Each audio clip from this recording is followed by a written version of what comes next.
It's not hateful to say that there are men and that there are women, and those two things are different. Let's do our jobs and protect the children of this country. Cole, I just want to start with something you said just a second ago. You said it's not hateful to question fake science. It's not hateful to protect children.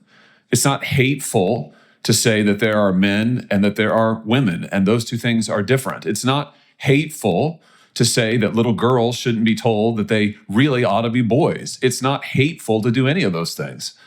And I just think it's time to speak a little truth to power.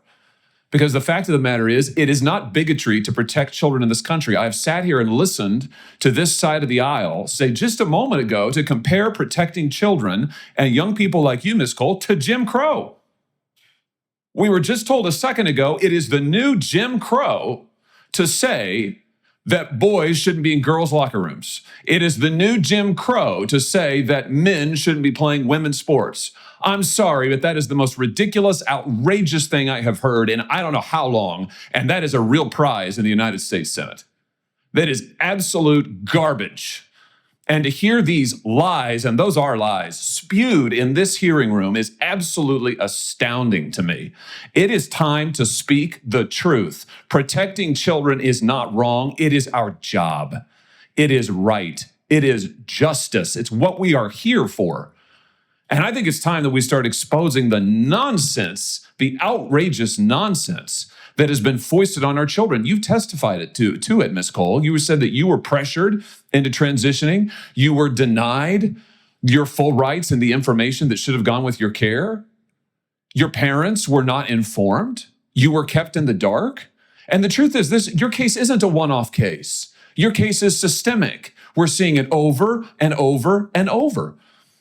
You know, we're seeing things like what you wrote, Mr. Minter, in your book from 1999. You wrote, let's just look at this, that children as young as 2 years old can have gender identity dysphoria and things like boys rather, who want to avoid rough and tumble play in competitive sports who show little interest in cars and trucks may be gender dysphoric.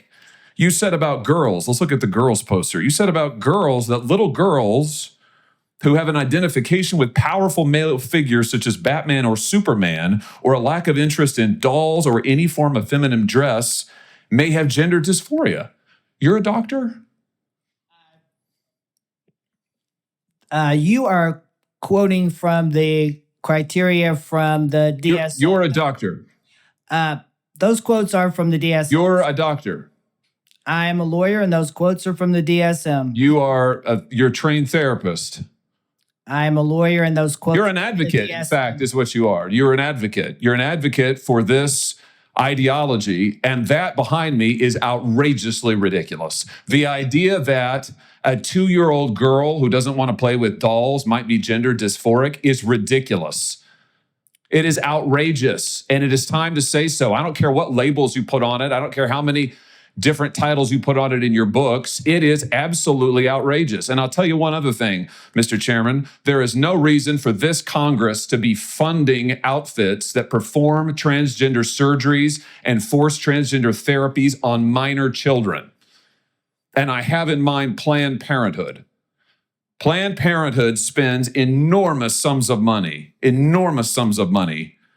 trying to push transgender surgeries, hormone therapies on children.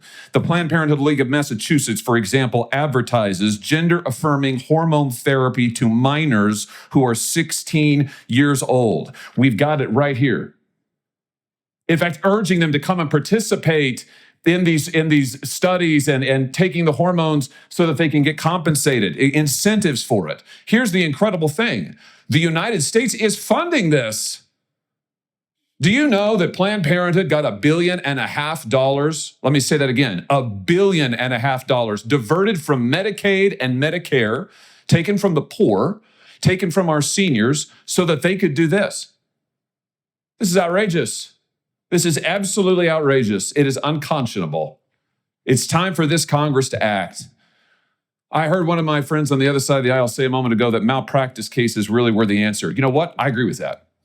They are the answer. And we ought to pass legislation right now in this Congress that will enable more malpractice suits for people like you, Ms. Cole.